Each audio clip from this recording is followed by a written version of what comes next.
Welcome to the Startup Club podcast, where we share the journeys of innovation, resilience, failure, and triumph of some of South Africa's most exciting tech startup founders and investors. I'm Matthew Marsden, founder of Startup Club, and on the show today, Lynton Peters, former co-founder and CEO of OneCart, one of South Africa's leading on-demand e-commerce and grocery delivery platforms. Founded in 2016, the business grew to over 1,000 direct and indirect employees and achieved triple-digit revenue growth annually up until and through the COVID-19 lockdowns, before being acquired by Massmart, Walmart's African subsidiary, in an undisclosed deal in late 2021. Since leaving the business in 2022, Lynton has become an active angel investor and remains motivated to build Africa, armed with the insights and experience that come with being one of South Africa's few exited tech founders. Now, before we get into today's discussion, Startup Club is built on impactful partnerships, and today's episode is brought to you in collaboration with our friends at Paystack. Paystack helps businesses in Africa get paid by anyone, anywhere in the world, and is one of the continent's most renowned startup success stories. Paystack launched in South Africa in 2021 and is fast becoming the payments partner of choice for many high-growth startups, thanks to their suite of world-class payment solutions, intuitive APIs, founder-centric support, and an exciting and free credit program called Paystack Catalyst. We sat down with Paystack country lead Joel Bronkowski to learn more about their agenda, and you can hear that conversation at the halfway mark of today's episode, or visit paystack.com/ZA to learn more. For now though, let's get back to today's episode. I had put in a significant amount of my own cash, significant at that point in my life. Comparably, right? Of course. So I'd essentially taken my money to do an MBA and I'd put it into, developing this prototype of OneCart.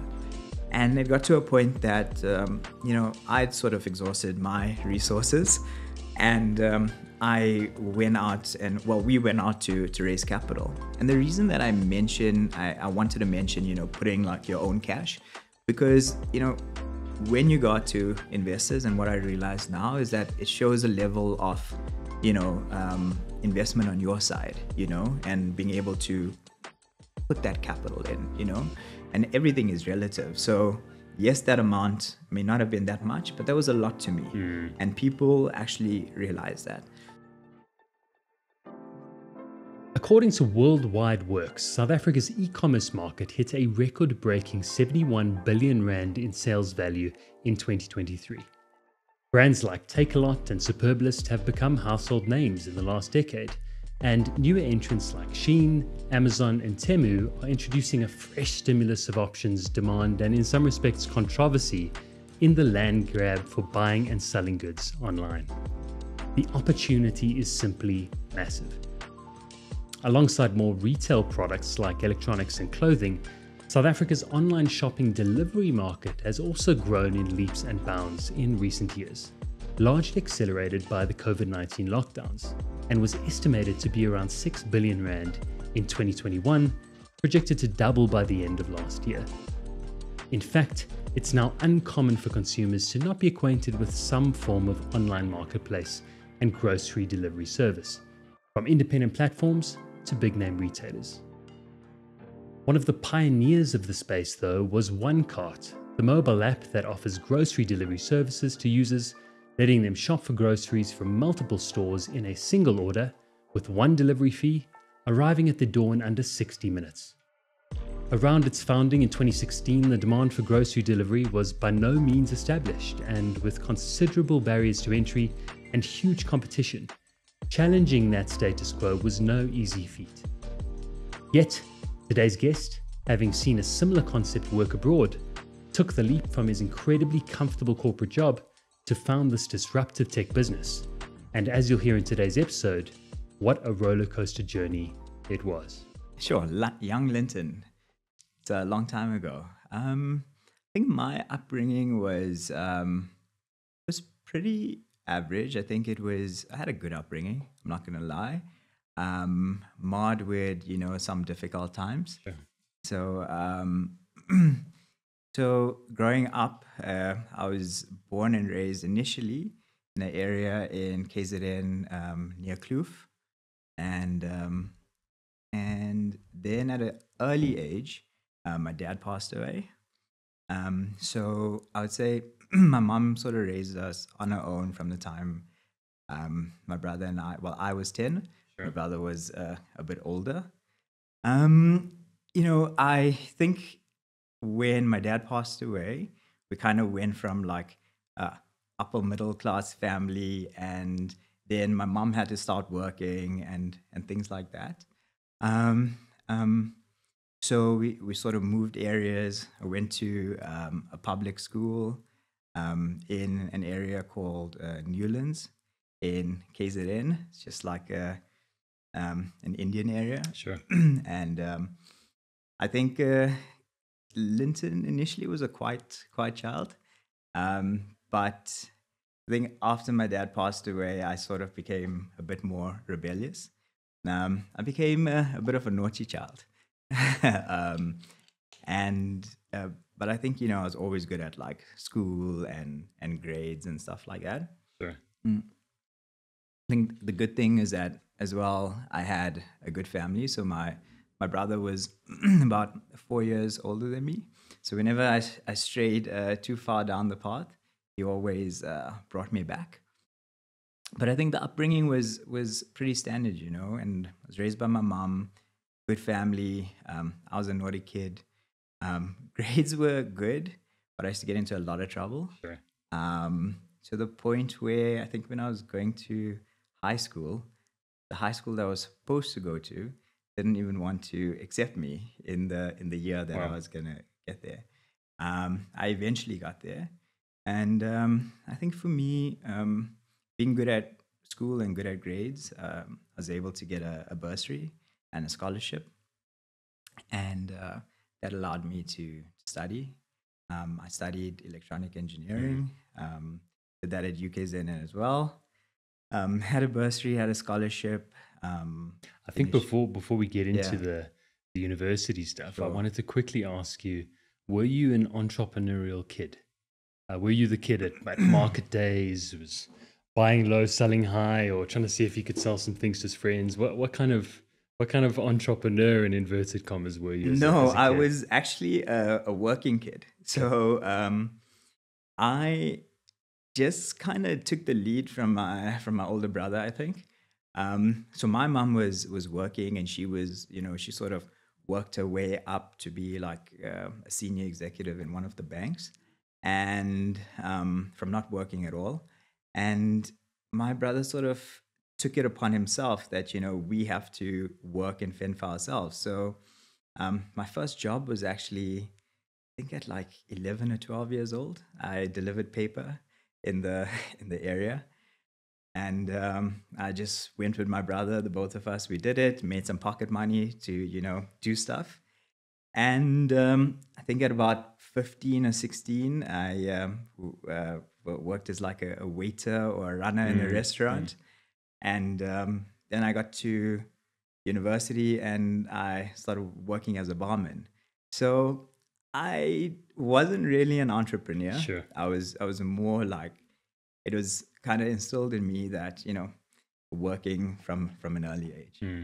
It's I mean, if you haven't already picked up the irony in your first job being delivering things, and then obviously going on to build a business that's completely premised on delivering things, Yeah. things are not lost. Hey, Things are not lost. Pretty cool. Exactly. You were mid flow there, but you mentioned that you were quite and remain quite good at numbers, physics, academics comes quite well and easily. You get your scholarship from Transnet. I got it is from, that right? Yeah, so it was from Transnet. Yeah, so I never really studied in school. Sure. Maths, physics was pretty easy for me, to the point where I ended up taking on an additional maths subject. I think it was called additional mathematics. Sure. And then, I got a bursary from Transnet. That was literally all my mom's doing. I remember this clearly because it was the last day of school. I was getting ready to go and do stuff with my friends. She picked me up.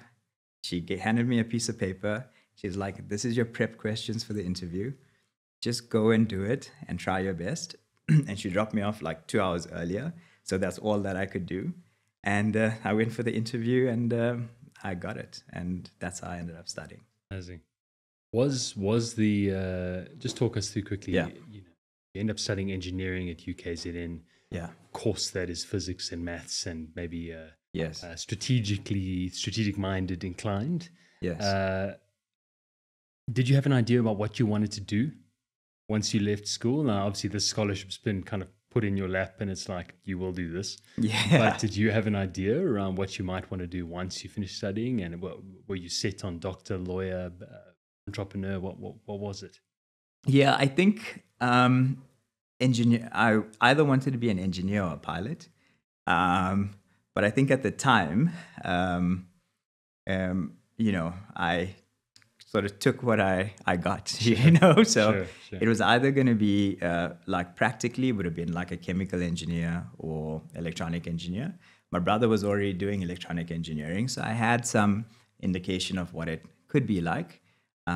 But then, this came. So then I was like, okay, I'll take this. Okay. Yeah. You graduate 2007, without Yes. giving away too much age here. Yeah. Graduate 2007, and you start at Transnet. Yes. And as much as that may seem just like a transitionary period in most people's lives, I think this role does something quite interesting for you in terms of maybe mindset and framework and how you think about systems and solving problems. It's maybe the inner engineer in you. Yeah. What would you comment just about that initial couple of years that you spent out of varsity and working for the first? Yeah, no, it was great. I think the first few years of working, I had amazing exposure. So I joined as an engineer in training in Transnet in their locomotive control systems division. Seems like so far away. And so this was in 2008 after studying for 4 years. And I think during that time I was exposed to a lot. So I got to work with lots of people from different countries, the US, the Japanese for a long time. And I was sort of thrown in the deep end, fortuitously, like by my boss where I worked there. And to the point where we did a lot of cool stuff. We were always solving problems, always traveling, always on the train, always designing stuff. And it really did shape me in like how I think about it. And I think like now I'm always geared to solve a problem one way or the other. Any cool problems in particular that stick out?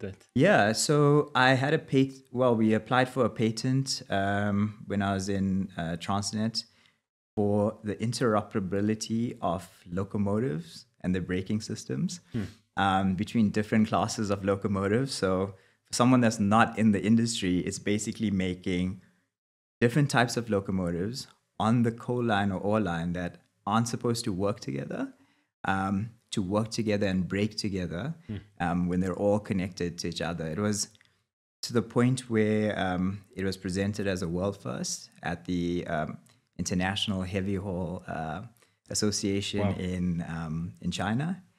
That was cool. Then I got thrown into being a commissioning engineer of the locomotives on the coal line, which was also good. So I spent like a year or two working with the Japanese, and I really loved that. And then I got asked to upgrade an entire old class of locomotives into like a digital system. And that was cool because that was like in my first 3 years of working, and that kind of exposure I don't think I would have gotten in a lot of places. It's pretty remarkable. I know you spent nearly 3 years in this role, eventually progressing to technical lead type role. But you were spending a lot of time in the lab, quote unquote. It might have might have been a literal lab as well. But talk to me about moving out of that, because after 3 years, I think you had got a little bit restless, and it was time for something new. And so I mean, there was only guys in the lab, and just people, designing things. And I just felt that, my personality and how I was sort of wired, because even though I was an engineer, it's quite a sociable person, so I like to be out there conversing with people instead of just, sitting in a lab or being, in the middle of nowhere. So I decided that I needed to transition my career, and I'd learned as much as I could. Yes, I could get promoted, but that wasn't like good enough. Like how much am I still learning? And I decided to transition into consulting, and then I joined Deloitte Consulting initially. I was there for probably about a year and a half, and then I got actually headhunted at like 26 years old to go and lead an innovation practice in Singapore. And being like 26, being asked to manage a consulting practice and grow it with the partners, I was like, then you don't really think much about things. Of course. Yeah, I was like, course. all right, Well, so you guys exciting. want me to come there? I was like, okay, cool. I'll come. And that was it. And I'm so curious. You're still comparably young at that time. Yeah. You have had some time literally in a lab, albeit I don't know how innovative per se the locomotive space was, although by the sounds of things with global patents and firsts, you were definitely pushing the boundaries. Yeah. 4 years in Singapore doing this work with KPMG then at the time, Yes. right? This is post Deloitte. What's it like? What are you working on? Singapore, incredible city, super globalized, hyper diverse. What's that season like? Outside of the work stuff, but inclusive of it. Yeah, that season was amazing. So I spent about 4 years there. I think when we landed in Singapore, I just saw a different type of world, and it was so progressive, so fast, just in general, everything worked. Singapore is establishing itself as like on the cusp of innovation. And they were promoting, world-first entrepreneurs to come in. The government used to give them lots of grants, lots of incentives. I used to work in that space. So we used to either consult to those companies or we used to help them claim like these government grants and incentives. So essentially I had to build a team, which was a mix of engineers and lawyers and accountants and, just a whole diverse team to be able to capture, what we needed to do. And I think like from a work perspective, my day to day was sort of going to these companies, things that back then in South Africa I sort of wasn't exposed to. I mean, I was in locomotives, right? And Sure. fair enough, I was an engineer and I'd follow tech, but I was getting to experience this firsthand. And that really shaped me, It was like, wow, there's, so much of cool things happening. And apart from that, I traveled a lot. So every month we'd definitely try to get out of Singapore. And we'd go and we'd travel to the point that, I pretty much covered most of Asia during my time there. And I think, those years from a work perspective was great, but also like the travel and the exposure and experiencing different types of cultures and places really opens your mind to believe that the world it's a small place, and that there are things that are possible. So I really love that time. I'm curious to know, did you at any one point, you must have, there's got to be a sense of imposter syndrome coming in there, being really a youngster coming in, being tasked with leading this team, never having lived in the country. How it was. Was it constantly just having to look yourself in the mirror and be like, "You've got this, Lynton," or was it? It was. It was. Like I was excited by the fact that I was entrusted with this. Sure. And I think being given that trust at such a young age and in another country, I just felt a sense of responsibility that, I need to be able to do, and do these guys proud. And also I was like quietly confident, I'm not an arrogant person by any chance, but like I'm confident that, like I'll do my best, So, but there were definitely lots of times where I felt that. And, like sometimes you're just winging it, and, but you're coming across as confident that, yeah, this is the way you do it. And then you go back and you're like, is this the way to do it? Who's got the manual for all of this, Yeah. right? Yeah. No, there was no manual, which was cool. After 4 pretty remarkable years leading the Singapore business, 2016 you come back to South Africa, start of 2016. Yeah. And I think that was actually initially just as an expat, right? Because now you'd almost localized over there, and so you were coming home, and this was on behalf of KPMG's kind of South African office to try and lead a similar practice here. Is that right? Yeah, you've done good work there. Come and do it back home. Yeah, exactly. So it was so weird because I came back to South Africa as an expat I think it was a 12 or 18-month contract from KPMG Singapore, that at the end of this, I would go back there. And I was excited about that, So we'd done well. And South Africa was starting a practice here. They knew that there was a South African guy. So I came through. It was very different, I got used to the life in Singapore. It was a very nice life. I liked it, right? And came back, and it was during this time that like I started really focusing on the idea for OneCart. So I mean, obviously I was working, I was growing that practice, but this idea for OneCart was with me, and it was something that I really wanted to do. And I think you'd also mentioned to me, and I know that even offline we speak about this a lot. You're in a position now where you could probably live and work anywhere in the world. Yeah. And no one would hold that against you if you were thinking about that and even decided it in time. But I know there's something particularly just in you about seeing Africa win.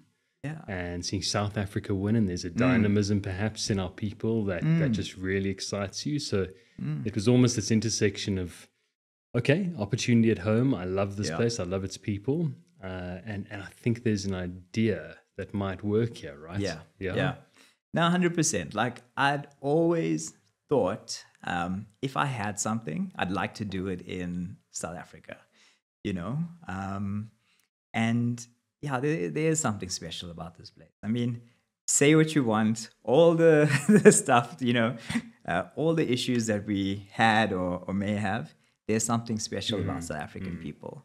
Like you go around the world, our weather, our quality of life, the people, the vibrancy. Yeah, okay, you can get it like in other places, but I mean, this is home. So yeah, I thought there was an idea that could work. Fortuitously, I was sent back here, and it was during that time that I was focusing on this idea. It was kind of been launched in other sort of first world countries, a similar concept.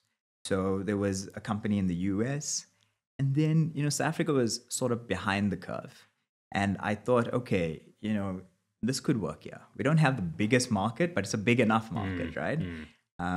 Yeah, so why not start here?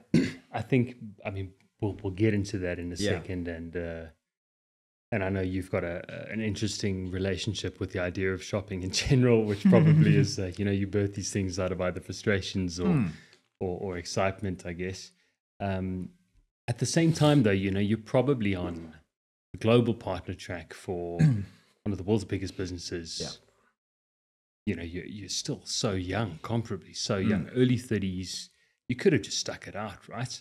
Why not? Why not just keep doing what you know? Yeah. At a young age, and So what was the idea that compelling, or were you just so drawn to really want to build something? Yeah. So for context, I was when I left, I was a manager at 26. By 28, I was an associate director. And they were putting me onto the partner track at such a young age. The thought of going from earning a lot of money or relatively comfortable to almost earning nothing, it sort of scared me. I think it did, but there was something motivating me. Like there was this internal motivation and passion where I believed that this could work. Sometimes when I look back, yes, there was a bit of naivety about it. But I think that you sort of need that in order to launch. But I was so passionate about it that I believed that I could make it work. I could do all of those things, which turned out a lot harder than than I thought it would. Sure. But yeah, it was definitely a compelling and a prospect, and it was the passion that drove me. Amazing. So it's commonplace now, but just quickly talk to us about this idea, and why was this the one? Because you could have worked on any one thing. You've mentioned that there were similar ideas to OneCart globally, but why were you so excited about this? Was it the inner newspaper delivery guy in you from that young age? I wanted to go back to my roots. There we go. Yeah. There we go. What was the opportunity? Talk to us about it. And then how did that start coming to life? Yeah. So how the idea started was when my wife used to take me grocery shopping on a Saturday morning. And in Singapore, we didn't have a car. So we take the train or we take a cab. And it'd be 9 o'clock on like a Saturday morning after going out on a Friday night. And you're going to the grocery store and you'll buy a few things from one place. You'll stand in the queue. Sometimes, not in the best of shape. And then you'll go to another store, get your fruits. Then you'll go, get something else. Or you go to the pharmacy. And, it took a couple hours. And I think it was standing in the queues that just like did it for me. It broke me. Yes. And this was a trend. Yeah. So I saw it happening. And I was just like, there must be more people like me. And that's when I was like, what if someone could shop for you? And, go to multiple stores and get it done, quicker than you could, right? And so it was a personal need. And when I spoke to other people, just while in Singapore and, just casually and socially, they were like, yeah, if we could do this, that's amazing. So it sort of stuck with me. And then when I came back to South Africa, I carried on with corporate. I had a good opportunity here, going to be put onto the partner track and at some point, but the idea stuck with me. So when something is always niggling at you, so I said, okay, let me do some research on this. And I looked at it, and that's how I saw that in the US there was this very young company that had just like raised its seed round or something like that, and it's called Instacart, as everyone knows of it today. And I was like, okay, so I'm not that crazy. Sure. It is possible. Sure. Having been in Singapore and seen that e-commerce was also, taking off there, and that the South Africa follows sort of the international trends in this respect by a couple of years, I thought that, okay, it could be a good time for South Africa. And I think what really motivated me to go is the fact that, okay, if I don't do this, or if I at least don't try to do it, and someone else does it, how will I look back at myself in 5 or 10 years? And, I'll be like, oh, but I had that idea, yes, you'll be that person, right? Yeah, and I just didn't follow it. So look, that really sort of motivated me. And that was kind of the, say, okay, start and let me do this research, let me do this market research. And there is an opportunity here. Yeah. It's interesting because even today, despite the growth in online grocery delivery, there's still few folks that do the quote unquote OneCart model well, right? The fact that I can actually buy from multiple places, not just one place, and get it delivered in a ridiculously fast amount of time. Yes. So definitely onto something unique. Hasn't really taken off. No one's quite got it right in Africa, even still, perhaps. Sure. So interesting. I'm curious though, like, there are definitely listeners on this call and many founders who have had the idea, sure, right? Whatever the idea is, man, this is the thing. This has to exist. They have the same burning frustration. They're like, man, I can see this thing coming alive. I've even seen it work, but then typically it dies with most people. It's just life gets too hard, too busy. I'm under resourced. I don't know how. Maybe talk to us, and we love getting into this part. How do we go from, I've got this idea, You're also a busy man. Associate director is not a not busy role. Mm-hmm. How do we go from that to actually bringing this thing to life? Maybe give us some insights into what that looked like. Yeah.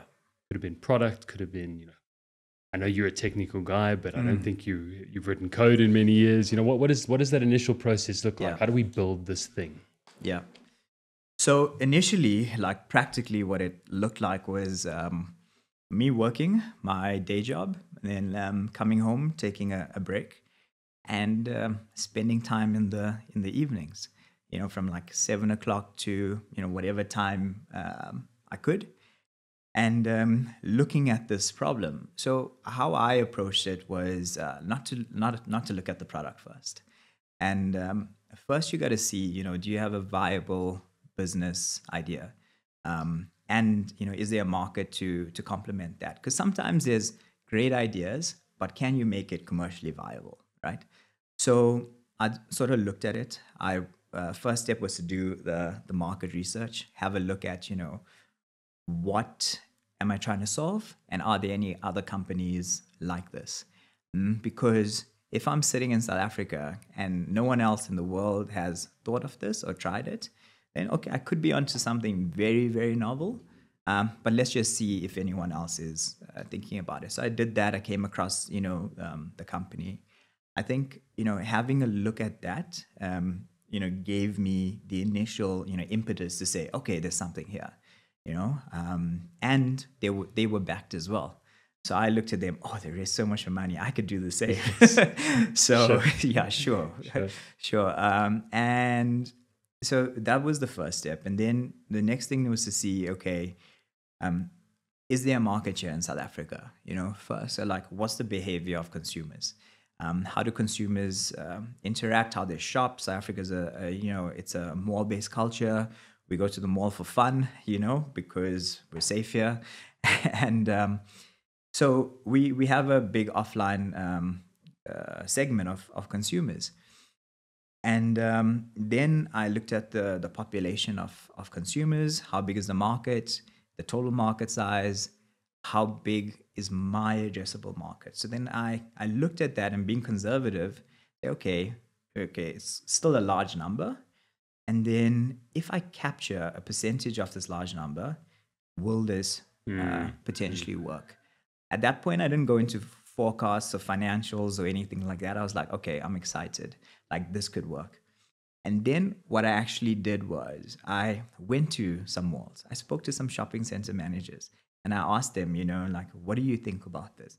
A lot of people thought I was a bit crazy, because this was like 2017. Sure. And no one in South Africa was doing online shopping, certainly not grocery shopping. Not grocery shopping, and not getting it in an hour or two. Yeah. So I did it, and then I spoke to some small business owners. The malls arranged for me to do that, and they were quite kind. So I did that, and they thought, okay, it's possible. So then I sort of validated it, and now it's about, okay, how do I go about and building the product? Yes. And you're right. I was a good engineer, but I probably wasn't a good software engineer. Sure. So yeah, I was bad. So Sure. yeah, so sure. I initially sort of wireframed it, got like the initial things going. Kind of look, feel, user experience. Yeah, but then I had like my first sort of developer look at it, try and develop it. I went through a few of them before we actually launched, but that was sort of my process, like from a practical perspective. Okay. We trust you're enjoying today's episode, produced in partnership with our friends at Paystack. We're now going to take a quick break and hear from Joel Bronkowski before getting back to today's conversation.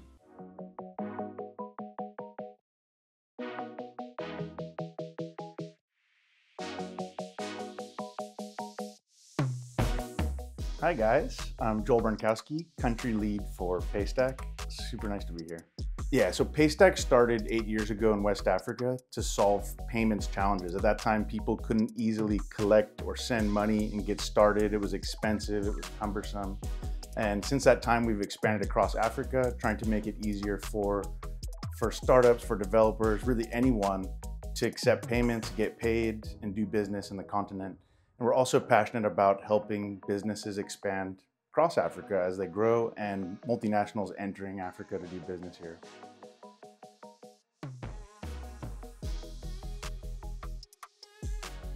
So Paystack is available for anyone, from an individual, emerging business, startup, enterprise. Our product stack in every country that we're in, obviously card is a big part of that, ensuring high success rates so that anyone, anywhere can get paid. We love to say that at Paystack, if it doesn't work on Paystack, it's not gonna work anywhere else. But we also bring in local payment methods. So in every country, there's a lot of nuance in Africa. In South Africa, people have EFTs. In Ghana, it's MTN, Momo, mobile money. So we're really passionate about making it easy for anyone to help, and for anyone to make a successful payment on the platform. We also enable businesses to do disbursements. So they can, if you're doing payroll or you're paying vendors, or it's fundamentally part of your startup to disperse money, we handle that. And more recently, we've gotten into in-person payments through terminals and through virtual terminal, which we're really excited about.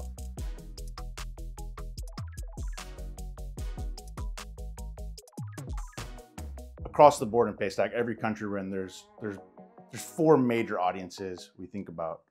We have retailers and e-com kind of basic collections. We have enterprises that often have different needs around reconciliation, or they maybe care a little bit more about success rates. And then developers and startups, I think, go a little bit hand in hand. For developers, we have code libraries, we have easy to use APIs, and it's free to use Paystack. You don't pay anything unless you make money. So if you think about building something, tinkering with it, getting started, there's actually no cost until you make money. And then startups, a lot of Paystack's growth in every country has been working with startups, being part of that hockey stick growth ideally, but really we're just perfect for them in the sense that we'll come alongside any startup and help you think about how you're building payments best into your platform. Being agile. We've got a startups team, we've got a DevRel team, just to come alongside startups and say, like, what are you trying to do? How can we help you? How can we make you more successful? And that's something we're really passionate about.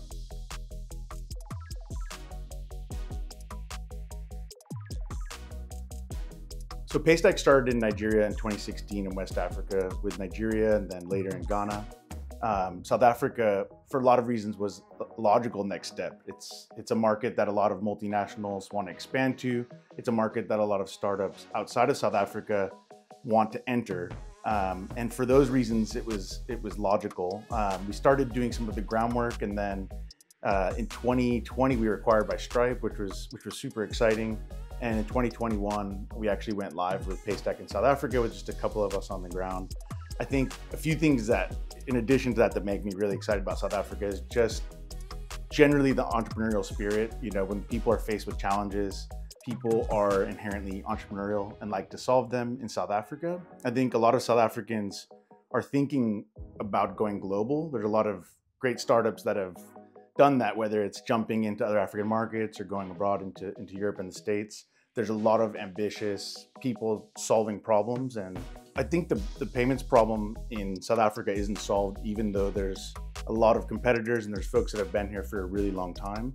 I think day to day, I get really excited talking to startups, trying to solve all kinds of challenges and lowering barriers to entry for things like education.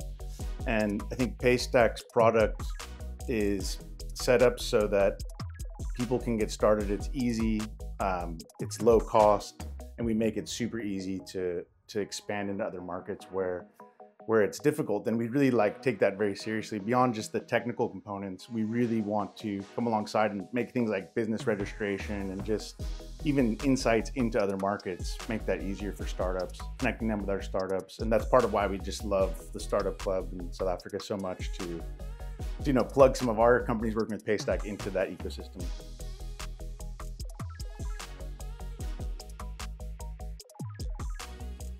I think it's been really cool to see the Startup Club just do events really well, really take things into consideration that we need lots of people in this community. There's people in the startup community having events in rural areas and stuff. Maybe Startup Club will get there, but I think like bringing together all the different parts of the ecosystem, investors, developers, startups, and just putting on really, really high caliber events. Like that's why we've continued to be super invested. I think increasingly we've tried to be more intentional at Paystack with like inviting merchants we're even talking to and like bringing them there. And that's been a really cool experience. Just like the feedback is awesome. Like, so I think you're just onto something, it's just like, I don't even know if I'd say it's early stage anymore, but you've got momentum and just good things are happening out of the Startup Club. Like for us at Paystack, we know the like big startups using us and we maybe spot a few, but we're at a stage now where things are quite large, and to meet early stage startups that are using Paystack that we didn't even know about at Startup Club is really, really cool.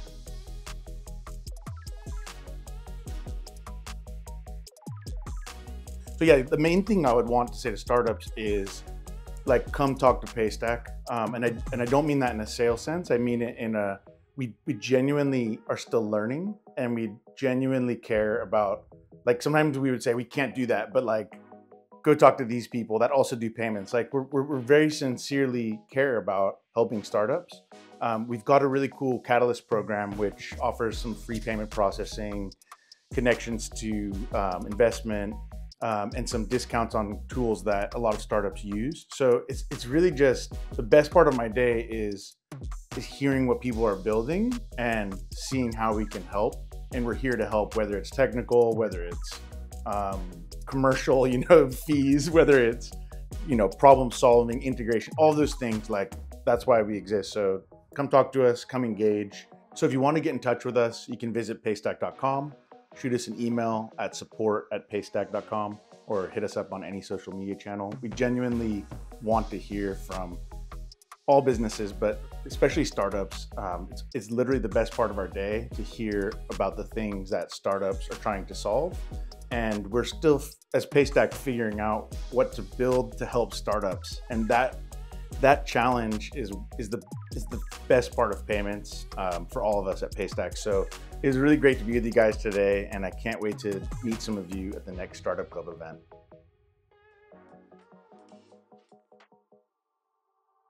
That was Joel Bronkowski, country lead for Paystack South Africa. Thanks for listening, and now back to today's episode. And that's often one of the things, right? A lot of folks are saying, well, not technical enough to bring this to life. Yes. But I love the fact that you preface that with so much research. Yes. First-hand chats, conversations, mapping the opportunity. Because we fall in love with these ideas as founders, and you go, well, actually, is there really commercial incentive here to go after this with all of my time and my resources? 100%. And I know that even as an angel, you probably ask founders to do the same now before even coming to talk to you about these things. Guys, please do that. Please, yes. Don't listen to this and not come prepared, folks. So on the one hand, you are engaging developers to build an MVP, right? Yeah. Can we bring this product to life? I know you'd mentioned to me you built the first version on WordPress, like most great tech platforms when they start, and a bit of outsourced dev to India at a point and things like that. I don't want to skim over this because actually in those initial engagements with more managers, small business owners, you end up meeting a guy who becomes your co-founder. Yeah. And I would love for you just to share a little bit more about that engagement, because again, this is a very serendipitous crossing of paths at the right place, right time, right people, excited about the right problem, which is almost like impossible on paper, right? So it's amazing how these things happen. Maybe talk to us about how you met Ari. Yeah, 100%. It was exactly like that. So I was actually doing market research at Morningside Shopping Center, one of my favorite shopping centers in Joburg, by the way. And there was a company called Mr. Pet, which was a small chain of pet stores in South Africa at the time. And I'd obviously researched who I was going to meet because the shopping center manager had given me the name. And it was an older gentleman, which was Ari's dad. So I was getting ready to speak to him, explain, e-commerce and, what it's like. And then I see a younger guy come through. And so we started chatting. we had a good conversation. We sort of hit it off. And yeah, what I remember was that, yeah, we spoke about it. I think he also thought, this is a big idea, but he'd also been in the tech scene, I think in Cape Town, and he just came back to help his family's business. And I remember like we had a good interaction. I remember him specifically that day, like we talked until I got to the car, and we just kept in touch. So we kept in touch, we spoke, and we carried on speaking for I think about like 4 to 6 months until it sort of felt like the right time, and then he joined me. Amazing. And I know he came in for essentially sweat equity. You guys hadn't raised capital yet. No. You were kind of closing out the weaning off of the consulting gig as well and before. So maybe just also even words of wisdom, right? For a lot of founders who go cold turkey into these things, there are ways, if you're patient enough, there's ways to do this in a slightly more calculated fashion. Yeah, sure. Eventually, though, of course, Ari does join. Yes. You're in. Product is perhaps demonstrable to the market, not necessarily fully functioning yet. But big opportunity often means we need cash, right? We need some capital. How do we take this to market? How do we make sure the product works? You need lots of cash in this space. I know you've got a great story to share with our audience around fundraising, which most of them are scratching their heads about or have knocked their heads against the wall on a few times. If you wouldn't mind sharing that. Yeah, sure. So firstly, I think I had put in a significant amount of my own cash, significant at that point in my life. Yeah, comparably, of course, right? Of course. So I'd essentially taken my money to do an MBA, and I'd put it into, developing this prototype of OneCart.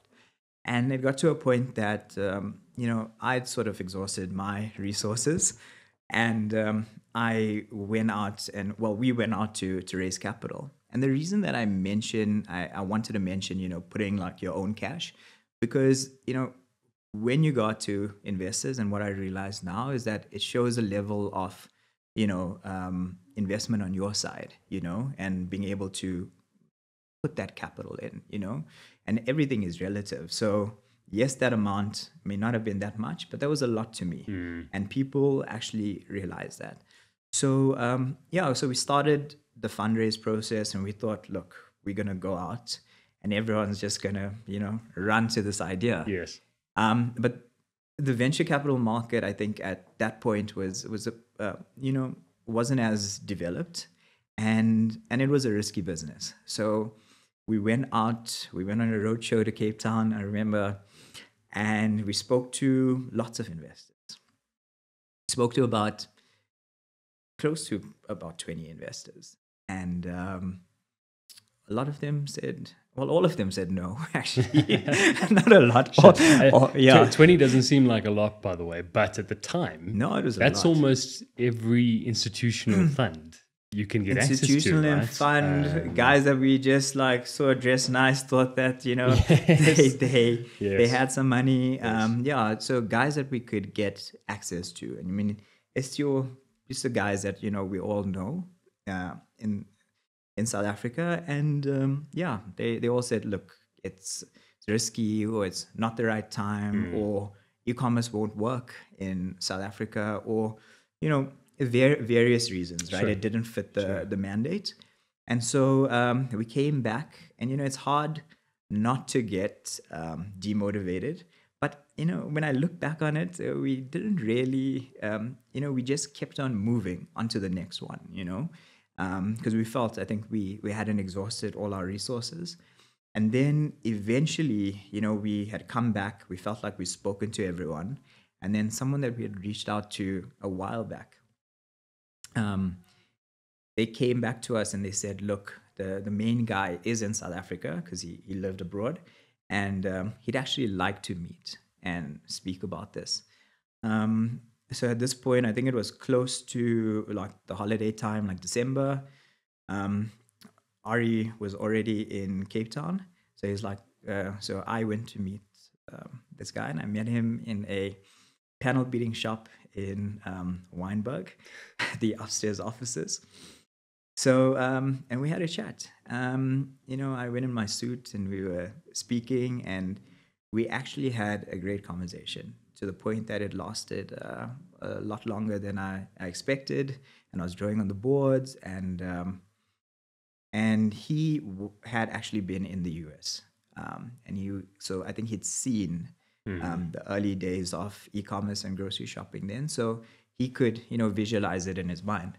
And he just said to me, "Okay, cool. I'm gonna back you. Send me your bank details, and we'll sort out the rest." And that is how we essentially had our initial capital to launch the business. Which I mean, thanks for sharing that. Of course, Yeah, sure. But I mean, I love that because it just talks about the nature of just persevering in this space, but also the capital comes from fundamentally. This is just people building relationships with people who back 100%. people, Yeah. right? And that money obviously gets you guys to a soft launch. You launched this to the public. Yeah. What was it like? Well, and just contextually for everyone, you were still not full time in the business. I don't think by this point you'd kind of weaned down to 1-2 days a week at KPMG. You had 7 people working in a 4-person office, so you were sweating the assets. Yeah. And I was sweating the people in the correct. office. Correct. Yeah, because no aircon Like probably. literally, and And I'm curious to know, what was launch like, right? You have all of us have this strategy. I know in my own ventures, we've come up with these things where it's going to hit the market and it's just, I'm not going to be able to contain the demand coming through. I've been there as well when nothing happens. What was launch like for the OneCart team? it was slow. Yep. So initially, similar to capital raising, I thought, once we put it out there, everyone's going to come. But I think our first month, we had about 30 orders. And half of them probably came from like family, friends, So that was it. But, it took about 3 or 4 months for us to start seeing traction, changing our strategies, pivoting, like how we approach marketing, getting a bit smarter, thinking about, how we actually need to also build trust, build a brand. So the first few months were slow, but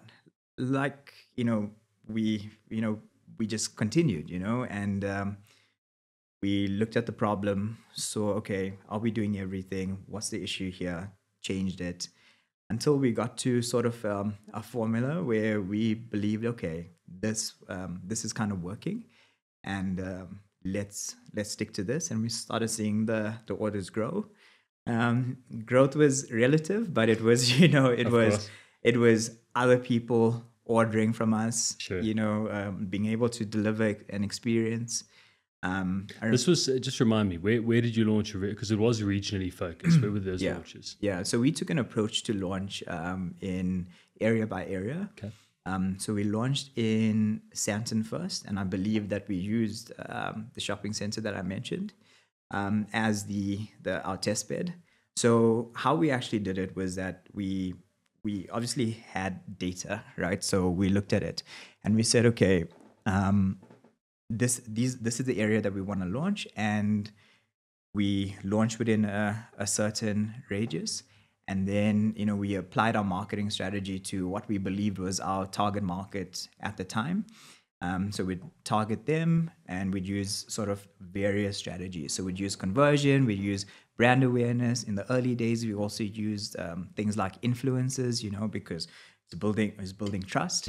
And then we started in Sandton until the point where we saw, okay, we're getting enough orders here. We're almost sort of breaking even in that respect. And then we looked at other areas that fitted, the income range, the target range, the demographic range, and then we expanded in that respect. Amazing. Yeah. And in some respects, I think it would be fair just to say, let's just keep doing that. Right? Let's keep kind of incrementally improving, new area, refine the go-to-market strategy.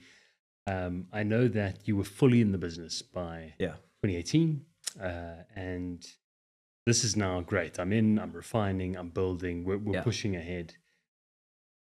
we won't have to get into some of the semantics here, but I know that there were also, and this is just speaking to some of the business building side of things, you needed to find a new CTO because the product needed rebuilding. You also needed fresh cash because that doesn't come at no cost. You find an incredible CTO in Michael, who's running an exceptional venture now as well. And the two of you remain friends. This takes us up though to, 2 hard building years of probably managing the company and the people and almost like sweating those first few, like make the muscle stronger dynamics. And then COVID hits. Yes. And obviously 99% of listeners here are saying what a tough time it was for business. Sure. But you're in the online delivery business at a time where most consumers didn't know they needed it until they needed it. Talk to us about what the COVID season was like for OneCart. What was it like? Now you kind of had the right team, the right ingredients. Was it just this beautiful merge of right place, right time? Yeah, I think that when I look back at things, everything sort of works the way that it should and in the right time. Sure. Call it luck, call it blessings, call it, whatever you want to, right? But as we were growing, so pre-COVID, we had decided that we needed to rebuild the platform. Because while WordPress is great, it is great for what it is. And if we wanted to achieve what we needed to achieve on the business side and the strategic side, then we needed a platform that could scale. So we set out to do that. We had built the platform and, and then thankfully we did that because COVID hit not too long after. And we just started seeing, incredible growth. So, so for us, we were fortunate that COVID really accelerated our growth. I know that there were some businesses where, COVID was the toughest time. But I don't remember a day during the peak of COVID actually being at home. We were in the office, or we were getting a new office, or we were hiring people like incredibly quickly during that time. So COVID really accelerated OneCart's growth in the thousands of percent. So we thought we were doing like a good amount of orders, and then COVID hit, and then the demand was incredible to the point where, we got a lot of slack because we couldn't fulfill all of the demand, and then we had a huge backlog of orders. But I would comfortably say that COVID had moved from a financial or business side, moved our forecasts at least a few years into the future. And again, just for everyone's context listening in on the call, I know that you hired close to 200 to 300 shoppers for the business and drivers within a 2-week period, moved offices just to accommodate all of this. It was very much like just growth at all costs. This is an opportunity, and let's make sure that we take advantage here. Of course, that comes at some cost though sometimes, right? And I think this is maybe the founders' ignorance, if you would. We just go, great, we've got to double down, and this is my time. Not always easy, right? I know you were burning the candle on every end and just working ridiculous 20-hour days at times. Yeah. Did you have an off switch during that season? Was it family that kind of kept you accountable, just a little bit of balance? Because this idea of mental health is becoming far more prevalent today than it's ever been, and especially for founders grappling with, my word, well, this has been so hard when it hasn't been working, and now it's working. Like now I just have to just go, right? What was that season like for Lynton personally? If you can share a little bit about that with us. Yeah, it was a very difficult season, I think, for me personally, as well as like the core group of guys that I had, alongside me, such as Ari, Michael, guys you just mentioned. We were working extremely hard. I mean, the stress of building a startup, running out of cash, or having run is already enough.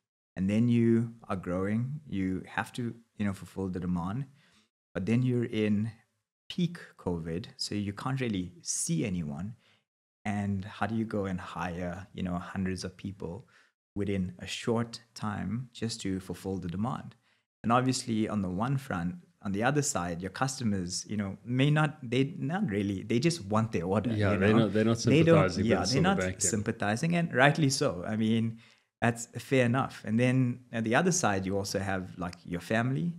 Then you have, like you mentioned, your health. So it was really difficult, but it was sort of growth at all costs. We doubled down. There was no time for anything else. Absolutely no time. We would sleep for maybe a couple hours. We'd be back at it, and that carried on for months and months.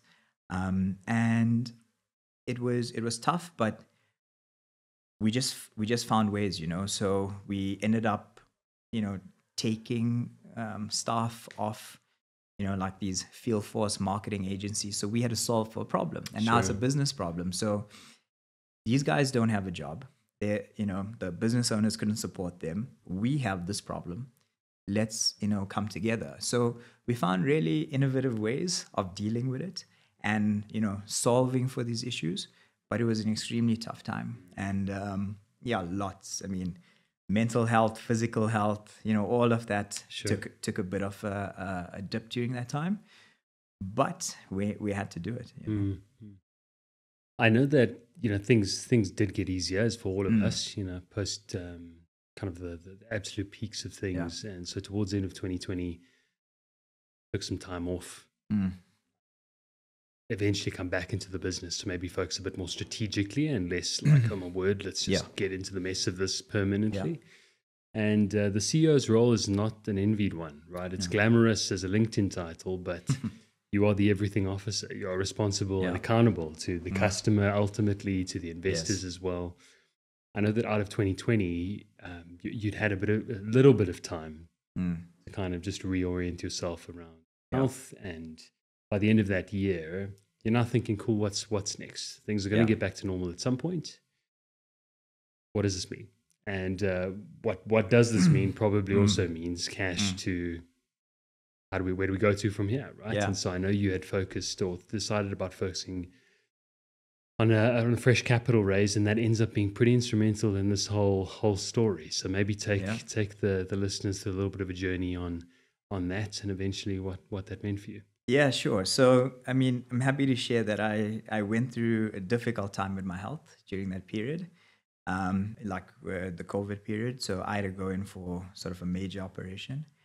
So I was sort of forced, like physically forced, because I was incapacitated. Yes. So I had to take that time off. And during that time, we had to put in sort of an interim CEO and the likes.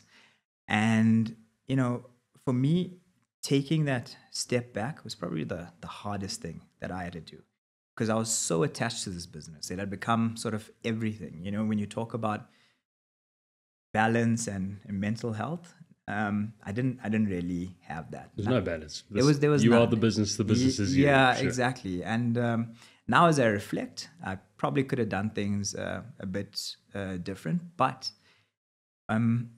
taking that time off was actually so good for me, because just being separated from the business while I was recovering. So, I just thought about the business, and I thought, okay, what does this business actually need? And now you're looking at the business, from the top, and you're not in it.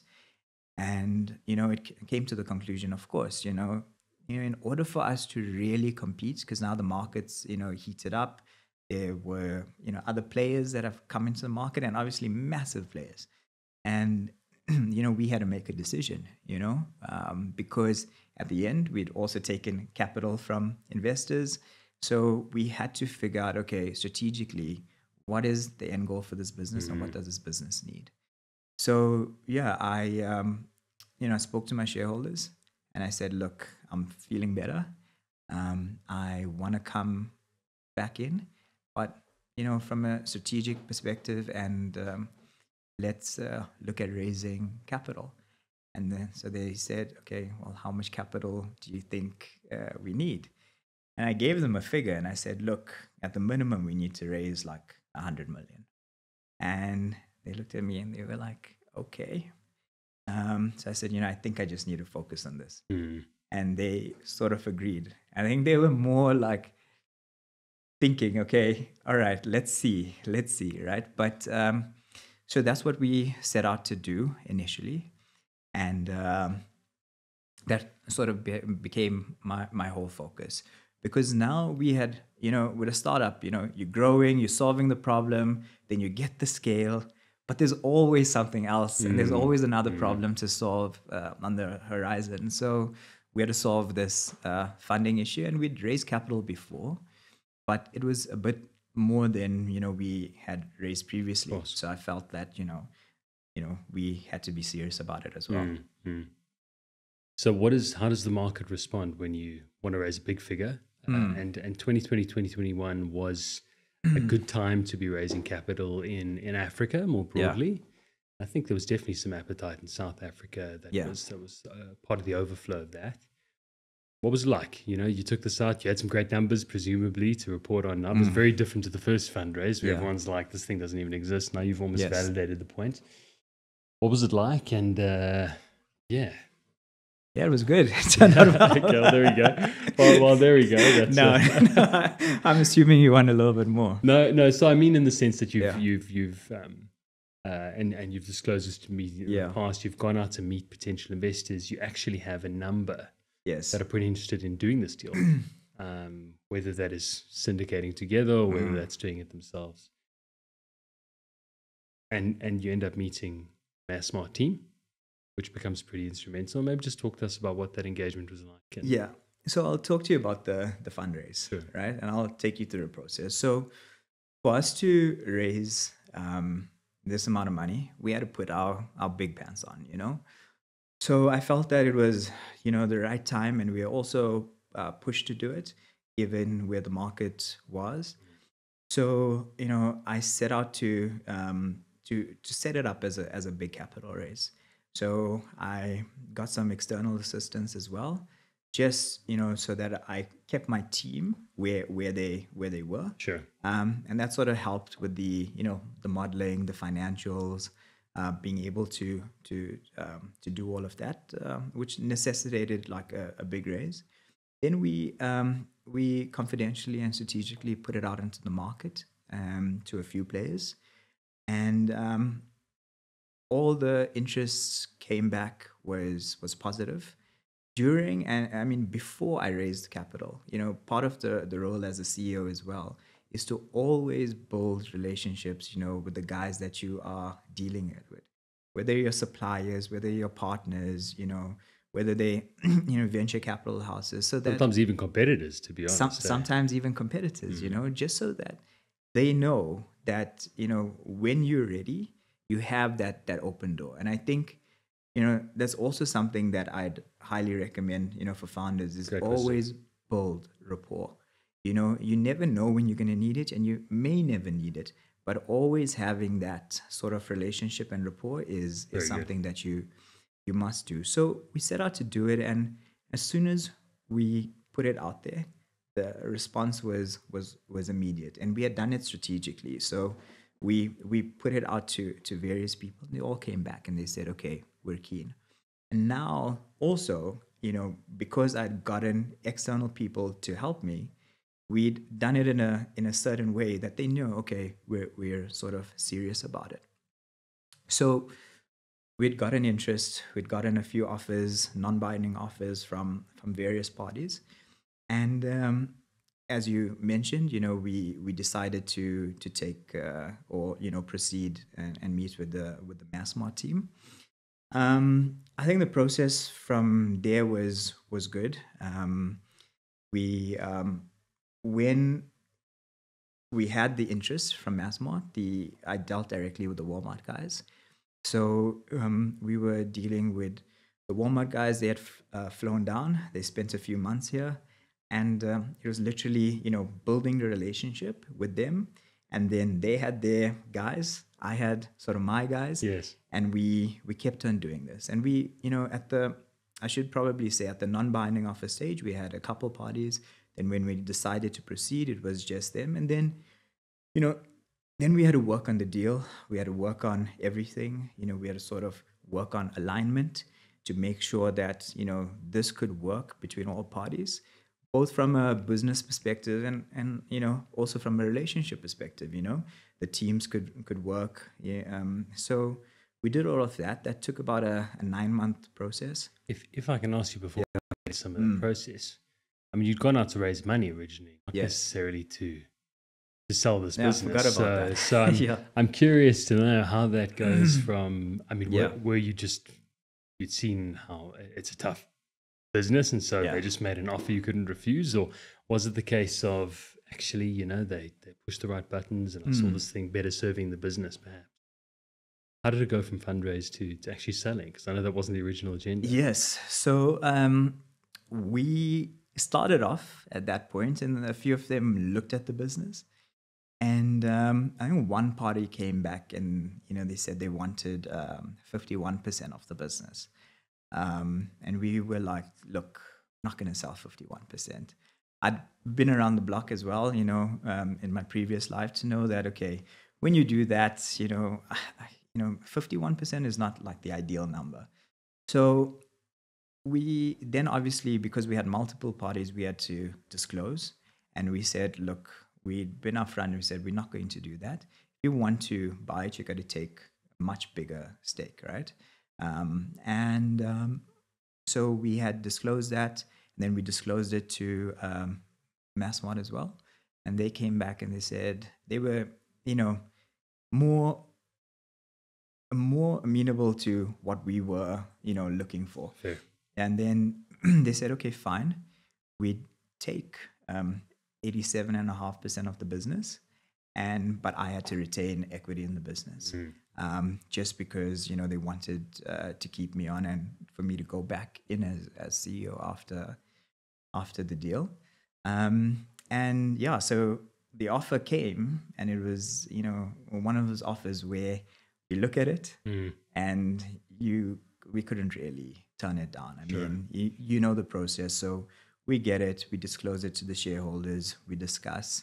We had a good board, and we discussed it. We debated it, and then it came to the point where we decided, okay, fine. Look, this is a type of business as well, which will probably need a big brother. It will need a big retailer now to take it on, and so we accepted the offer. Amazing. Yeah. And it's, I actually love the detail of what you've gone into there without disclosing anything, I think, too proprietary or private, because that is the process. That's the process that founders are in for if they really nail something in the market and they're able to get to this point, which so few are. And I think we all start companies thinking, at least, probably naively, we're going to die with these companies, and that's the thing. But ultimately, especially if you take capital, the goal here is to return capital. No, and of course. To sell this thing, right? This is a commercial mission, not just change the world and be a founder. So I love that candor. Thank you for sharing that. I think to your point, the deal is for you to join Massmart on a 3-year contract, step in as CEO and kind of oversee this transition into the kind of Walmart Massmart group. Deal concludes 21. You officially exit August 22. And I think you probably some well-deserved time off, right? I know, going into the start of 23, you have your beautiful son and kind of reclimatizing around, okay, what does this all mean now and what's next? I'm curious to know, once the money hits the bank account and now you wake up on the day and you're like, okay, cool, I'm now the former founder of OneCart and now I'm Lynton. What was that like? What was it like now knowing you actually just have tons of options? You've kind of reclaimed your time. Family is now a huge priority, of course. I know it remains that for you. What was that like? What was your headspace like, and how did you adjust? Yes, I mean it's a completely different change. At first, to be honest, when the deal happened, and everything was done. So this was November 2021. I think we all just breathed like a huge sigh of relief after about 5 or 6 years of intense building. And it was at that point that I sort of You know, when you just are working and you know you can't give up, and then you just realize, okay, finally. And it was, I actually just realized how burnt out I was. So I was extremely burnt out. I know that was the same for a few other people in my, in my core team. And, you know, it felt good, you know, having sort of, you know, the money and stuff like that and whatever comes with it. But I just wanted to sort of be on my own, you know, just be with family, fully transparent. You know, at some times, I try to go into meetings because obviously, you know, you just sold and, you know, people then, you know, everyone wants to talk to you, you know, and there's all these opportunities, but I just couldn't do it for a while. And I still had the job ahead of me to transition the business into the mass mart environment. And it was sort of you know, it's almost like you're starting again now, you know? Yeah. And then I was asked as part of my role to be an executive in that e-commerce team. But after, you know, feeling that amount of burnt out, and I decided, you know, I was candid with the guys after about 6 or 9 months. I said, look, let me just fully transition this business, and then, you know, I need to take time off. It was, I mean, I think it was good. I think the money is good, but like, I think wasn't like the big motivating factor. And you know, I realized that, you know, I'm a builder, you know, yes, you know, okay, we've invested, we've done stuff, but like, that's what excites me. So I sort of missed it after a while, you know. Such a weird irony. It's like we get hungry for this pain, eh? It's almost like that's exactly it, you know, being hungry for this pain and wanting it, you know. But yeah, look, I mean, it was good. I decided to spend the first year of my son's life mostly with him, you know, doing other things, but, you know, having a lot of time at home, which was great. Amazing. And just sort of getting that energy back. And it's only now, probably 18 months later, that in the last sort of 3-4 months, I felt good again. That like, okay, I'm ready, you know. And it's taken that amount of time, but I didn't want to force myself, you know. Yeah. So yeah, it's amazing. And thanks for sharing that, Lynn. Yeah, I know when we'd met initially last year, and this was obviously almost a year ago to the day, around, you were kind of figuring out, am I an investor now? Am I a founder now? I think there's also, you know, when I've spoken to exited founders, almost this weight of expectation of like, well, you need to get back on the horse so soon, or what are you doing now for the ecosystem? Or are you this big investor now? And everyone wants some of that, of course. Most of it disingenuous, or people you've never heard of, right? All of a sudden wanting to be friends. So it's not an enviable position. Of course, we get excited that it's a means to an end. But to your point, I think, excited to build. So do you have that thing that you think you want to build now? Do you think you're onto it, or are you still figuring that out, do you think? You know, well, and maybe just quick caveat, you know, the next 6 to 12 months on the Lynton Peters rocket ship. What do you think that holds in store? So I mean, since I've made a few angel investments, I've thought about it, but then I realized, you know, I can't be sort of a silent investor. You know, I got a lot to give and a lot of knowledge. So you know, it's almost like when you are reinventing yourself and everyone expects you to have it all figured out, or the next idea.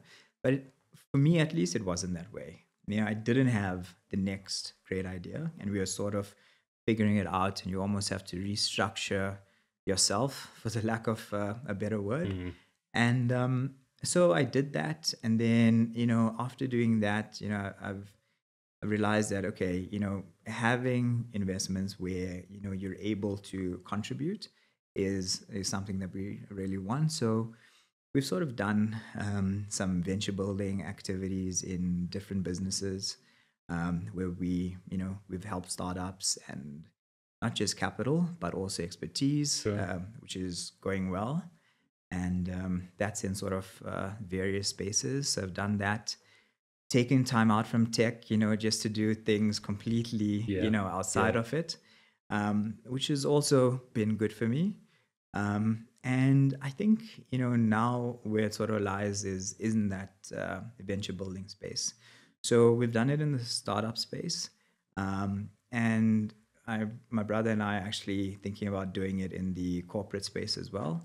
So sort of corporate, venture building. Amazing. Yeah. So in my experience, being, dealing with corporates, like at OneCart and in my previous life, but more specifically at OneCart, I dealt with, we partnered with, banks, telcos, and I chat to, some of the execs, and, we really feel that there is a need there. So if we can use our processes and, skill set to sort of make an internal culture, we'd like to do that. And who knows, like maybe I'll carry on building that until the next thing comes along. But for now, I think that's sort of where the heart lies, and it'll allow me to carry on building. Yeah, beautiful. Yeah. Beautiful. And I know you and your brother have a great relationship, and so doing this together is also such a cool opportunity, right? Yeah. It's really such a shame that we only get to spend an hour together on these sessions, because I'm sure the audience would listen to this for a longer time. Of course, if allowed. I think two final questions for you. First question: we have an audience of investors, founders, different seasons, different stages. What's one quick lesson you think you see founders making the mistake of constantly, or you always ask this question? I know you probably approached for mentorship more times than you can count. All these things now. Let's take the opportunity and maybe share one quick anecdote of that could potentially help the audience. Yeah. Before I'll close out with our final question. I think the one thing that's coming to mind is don't give up too soon. Like people really underestimate the power of grit and perseverance. If like just sharing the journey today, that's sort of been the reason that we succeeded. Is because when we should have failed, we continued. I'm not asking you to do that unreasonably, but like in the startup world, and especially like in the startup world in South Africa or Africa, it's different, because we have, not as much capital as, the US may have or other economies. So perseverance is key. Whether that's perseverance in your product, getting your funding out there, or when you go through difficult times, I think, that grit is important. And alongside that is having a core group of people, whether that's your team as well as like your family, to support you along that. Because if you're on your own, and I see this with solo founders, it gets very difficult. And then if you don't have a base, you're likely to give up. So for me, it's like just two things, like keep on pushing and surround yourself with good people. And those are learned. That's learned wisdom from someone who's seen the other side of it, right? When those aren't in place as well. So thanks for sharing that. Pleasure. Lynton, final question, and it's the one we ask everybody before we end an episode. In many respects, you've seen some financial success on the back of this, and yet you are still young family, time in the world, maybe some means now, but I'm sure still big ambitions and big impact you want to make out there. What does success look like for Lynton Peters? At the end of all of this, when you and I are 80-year-old men sitting on the stoop of wherever it is and reflecting back on it all, is it just tropical island with more money than you can spend, or is it something else? What does it look like for you? Yeah, it's a great question. I think that now, when I look at success, success is having, when you're 80 years old or you're 60 years old, whatever it is to still have people around you that care for you and sort of love you. Because I see, lots of people with lots of money, and, sometimes they're not happy.